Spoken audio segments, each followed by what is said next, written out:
Hello everyone, welcome to our new series called GeoTech Talk. Here we will be discussing about the topics of remote sensing in very brief, which you can hear while walking, while having your food, so that you get an idea of what the remote sensing is, what are its application and where it is being implemented. Today for the first episode of our podcast, we have Dr. Rama Rao, who is a professor specialized in remote sensing and hyperspectral remote sensing from Indian Institute of Space Science and Technology. Over to you, sir. Thank you, Jayati. Thank you for this nice initiative.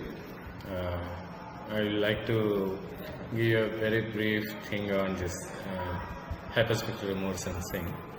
So straight away we go into that. Hyperspectral remote sensing is something like, sensing the reflectance radiation. So whenever radiation interacts with any object, it reflects a portion of electromagnetic radiation, and the radiation which is reflected off the object, if we are going to sample in fully the optical spectrum, maybe at very finer bandwidth, then the radiation recorded each finer bandwidth is a full spectrum that captures the essence of object interaction with the electromagnetic radiation and where the object leaves its footprints. So the nature of object as characterized by physical and chemical properties are intricately embedded in this reflectance spectrum. So if you form this kind of interactions over a visual 3D cube, that's what you call a hyperspectral image and data cube. It essentially captures the full spectrum interaction of electromagnetic radiation with the object, such that you have got the base state of electromagnetic reflectance from the materials, which would be the base candidate for understanding the physical and chemical properties of objects. If we say what should be it is important or how it is going to be a candidate for us to be very specifically useful, the answer is like this. Well, it is a remote sensing in essential same imagery that you can see as a two-dimensional visualization, but what it makes itself a different thing is that it keeps you the footprints of objects interaction by its intricate properties of physical and chemical property. So it permits you to characterize itself, so establish identity and perhaps describe its geometrical properties, chemical properties and physical properties. Thereby you would be getting a full identity and condition information object. That way these hyperspectral remote sensing data are very unique and distinct in its spectral feature. Well, then if you like to go, what are the things that you would be talking about which are very specific new applications that you can think of from hyperspectral remote sensing? You can actually have a wide variety of applications derived on basis of where you keep your sensor.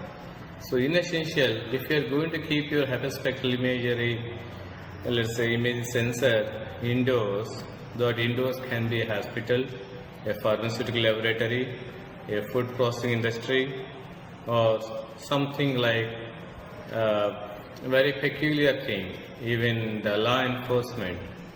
So if you like to have some of these specific applications derived, then the remote sensing, which is much more sample that you call hyperspectral remote sensing, specialized thing, will let you advance the knowledge of the spectral sensing, or you can say typical image processing techniques, to a very next level of identity and characterization, be it food processing quality, identification of objects and its condition, for example, whether it is ripening or not, whether any impurities are there or not, or you can even think of recognizing whether a fruit is organic or inorganic.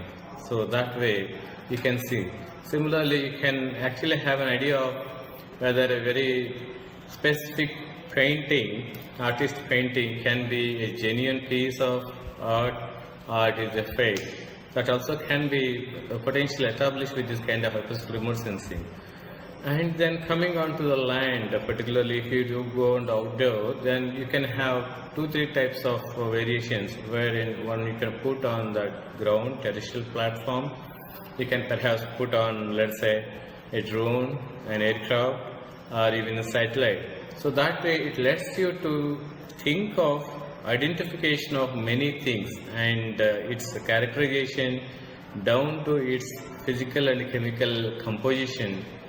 Of course, it comes at a cost. So you will be thinking of how to handle this. What are the potential challenges that you are going to face with the hyperspectral remote sensing as a data, and hence the techniques that you require to handle it.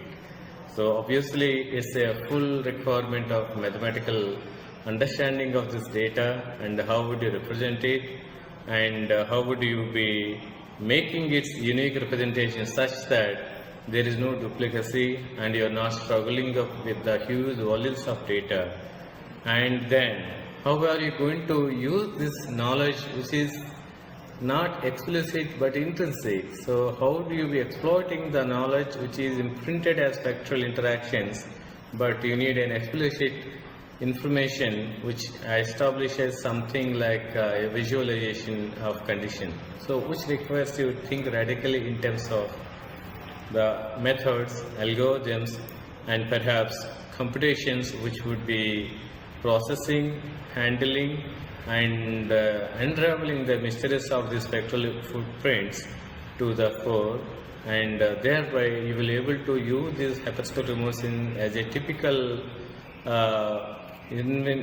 investigation tool as well as a practical tool of sensing, quantizing, and thereby giving you the information which is authentic, which carries its own footprints, and still you can actually manage it better way, and it serves the purpose of sensing, quantizing, and perhaps will give you a kind of explicit advantage such that you can do an advanced material identification, characterization, and monitoring over large space and time. So there are so many mysteries that are related to this one in terms of its potential automation, challenges to handle it, and also understanding why it is like so. So these are some of the things which are always nice to look at, studying it, and maybe benefiting with a little more interactions with mathematics and computational science. So I wish all a very nice reading for this thing, and hope it helps us to go into the deeper in like that. So thank you. Thank you, sir, for briefing us about the hyperspectral remote sensing as a technique of remote sensing which can be taken from the aerial, from drone, or from the satellite also, and that gives us the complete information about the chemical as well as the physical properties of the object. And you also very briefly threw light on the practical applications of the hyperspectral imaging, like identification of minerals and in food processing industry as well. Thank you, sir.